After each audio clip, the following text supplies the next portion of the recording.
Hello everybody. If you want to read all the stories in full, please go to www.steveuk.blog. Thank you. Short story 443, The Stillness of Oakhaven, Part 1. Advanced. The removal van groaned its way up the narrow winding lane, finally sputtering to a halt outside the Hollies. David surveyed his new home, a detached stone cottage, nestled deep in the Oakhaven Valley, seemingly untouched by time.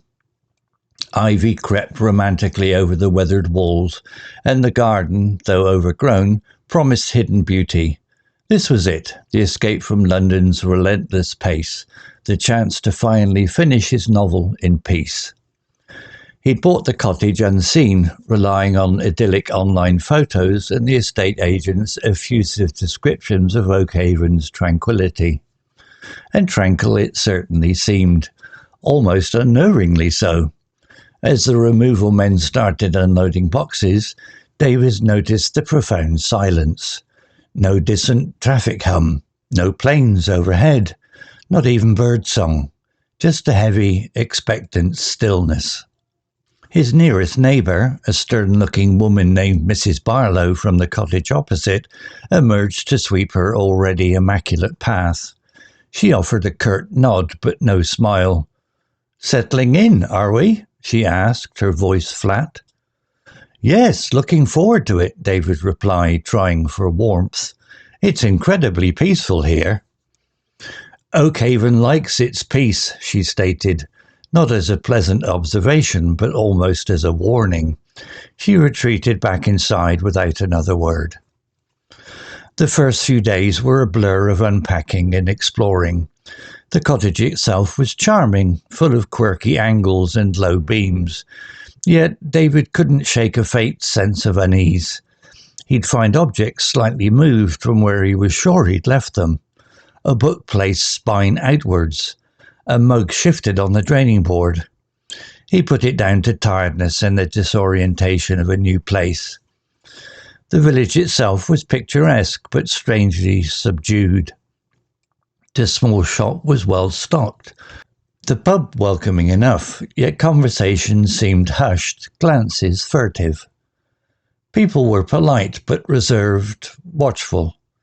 When he mentioned the profound quietness to Mr. Henderson, the shopkeeper, the man simply polished a glass and murmured, "Aye, we like to keep ourselves to ourselves mostly. Less disturbance that way." One evening, trying to work on his novel, David was distracted by a faint, rhythmic tapping sound. It seemed to be coming from within the cottage walls. Rats? He wondered, though it sounded too regular, too deliberate. He searched, pressing his ear to the cold plaster, but couldn't pinpoint the source. Eventually, it stopped as abruptly as it had begun. A week later, walking back from the pub just after dusk, he saw lights on in almost every house, curtains tightly drawn. Yet there was no sound, no televisions, no chatter, just that pervasive, watchful silence. As he neared the Hollies, he noticed Mrs. Barlow standing motionless in her upstairs window, a dark silhouette against the dim light, seemingly staring directly at his cottage. A shiver traced its way down his spine. He hurried inside, locking the door perhaps a little too firmly. He started researching the cottage's history online, hoping to find innocuous explanations. He found little, except for a brief mention of a previous owner, a reclusive artist named Thomas Ashton, who had disappeared suddenly about a year ago. The official record stated he'd moved abroad, but there were no forwarding addresses, no further trace. The tapping sound returned intermittently, always late at night, always subtle enough to make him doubt his own ears. He began to feel observed, even inside his own home. Was it just the isolation playing tricks on his mind, or was Oakhaven's stillness hiding something else?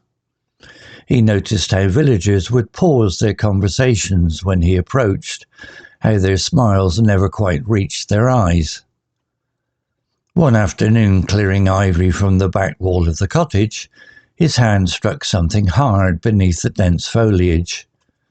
He pulled the strands away to reveal a small, bricked-up section, no larger than a shoebox, set low near the ground. The brickwork looked newer, clumsier than the surrounding stone. Curiosity overrided caution. David fetched a chisel and hammer from his toolbox. The mortar was relatively soft. As he worked, he felt a prickle of sweat on his brow, a mixture of exertion and apprehension. Behind him, he sensed rather than saw Mrs. Barlow watching from her garden gate. He ignored her. Finally, he loosened a brick and pulled it free. Inside the small cavity was a thick canvas-wrapped package. His heart hammered against his ribs. He pulled it out. It was heavy. Back inside the cottage, hands trembling slightly, he unwrapped the oilcloth. It contained a small leather-bound sketchbook. He opened it. The pages were filled with detailed, unnerving sketches. Not landscapes, but faces. The faces of Oakhaven's residents. Mr. Henderson, Mrs. Barlow, others he vaguely recognized. They were drawn with obsessive detail, but their eyes were all wrong, depicted as hollow, vacant, or sometimes filled with a frantic terror. Interspersed with the portraits were sketches of the cottage, details of the walls, the floorboards, and repeated drawings of the small cavity he'd just opened. The final pages contained frantic scrawled notes. They watch, always watching. The silence isn't empty. It listens. Another entry read, tap, tap, tapping, testing the walls, or something inside them. And the last chilling entry, she saw me looking, knows I know, can't leave, they won't let me leave Oakhaven. It was signed T.A. Thomas Ashton. A floorboard creaked upstairs. David froze, sketchbook falling from his numb fingers. He wasn't alone. The tapping hadn't been rats. The silence wasn't peace, it was vigilance. Oakhaven didn't just like its peace, it enforced it, and the previous owner hadn't simply moved abroad. He heard a soft footstep on the landing above. He looked towards the locked front door, then back towards the stairs.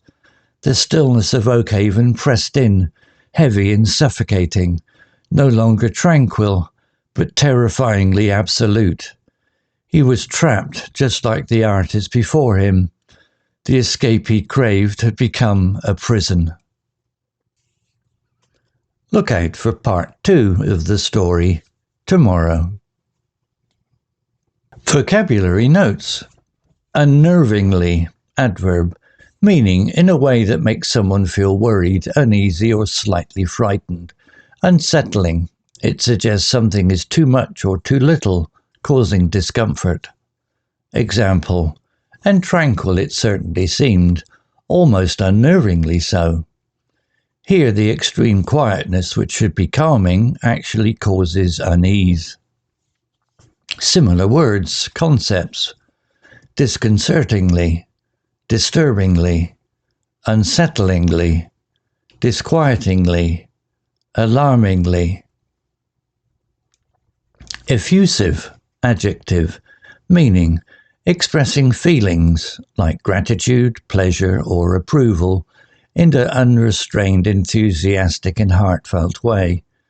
It can sometimes imply excessive emotion, perhaps insincerely.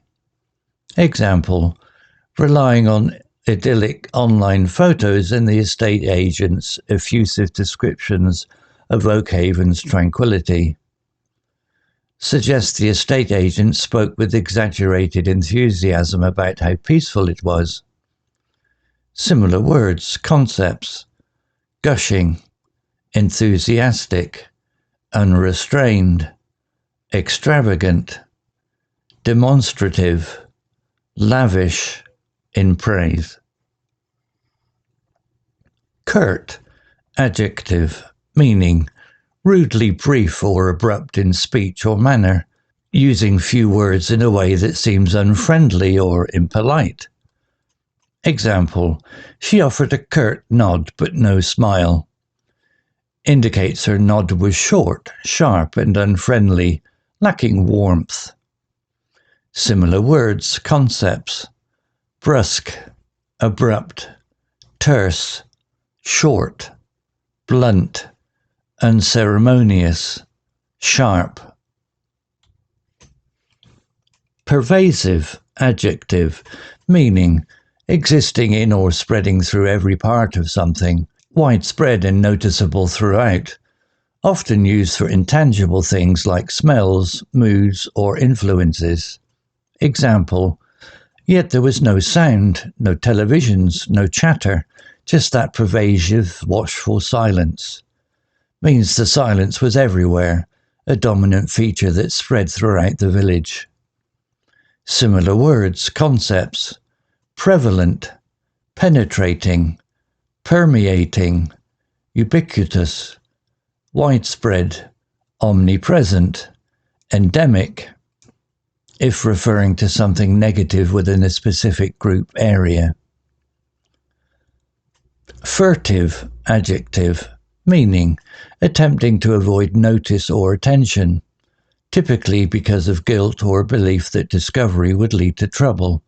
Secretive or stealthy, often used to describe glances or movements. Example, yet conversations seemed hushed, glances furtive, suggests people were looking around secretly or quickly, as if they didn't want to be caught looking or feared being overheard. Similar words, concepts: secretive, stealthy, sly, sneaky, clandestine, surreptitious, covert. Apprehension, noun, meaning a feeling of anxiety or dread that something bad or unpleasant will happen, a sense of foreboding or unease about the future. Example, as he worked, he felt a prickle of sweat on his brow, a mixture of exertion and apprehension. David felt worried and uneasy about what he might find in the hidden cavity. Similar words, concepts: anxiety, unease, dread, foreboding, trepidation, misgiving, worry, nervousness. The adjective form is apprehensive. Cavity, noun, meaning an empty space within a solid object, a hole or hollow area, often one that is hidden or enclosed. Example, finally he loosened a brick and pulled it free. Inside the small cavity was a thick canvas-wrapped package. Refers to the man-made hole hidden behind the bricks in the wall. Similar words, concepts: hole, hollow, pocket, recess, void, opening, chamber, if larger. Vigilance, noun, meaning the action or state of keeping careful watch for possible danger or difficulties, being watchful and alert. Example, the silence wasn't peace, it was vigilance. The story concludes that the quietness wasn't natural tranquility, but the result of the community constantly watching, possibly for threats or deviations from their norm. Similar words, concepts: watchfulness, alertness, caution, surveillance, attentiveness, guardedness, observance. The adjective form is vigilant. Story written by Gemini AI. Image created by Grok 3 AI. To read all the stories in full, please go to www.steveuk.blog. Thank you.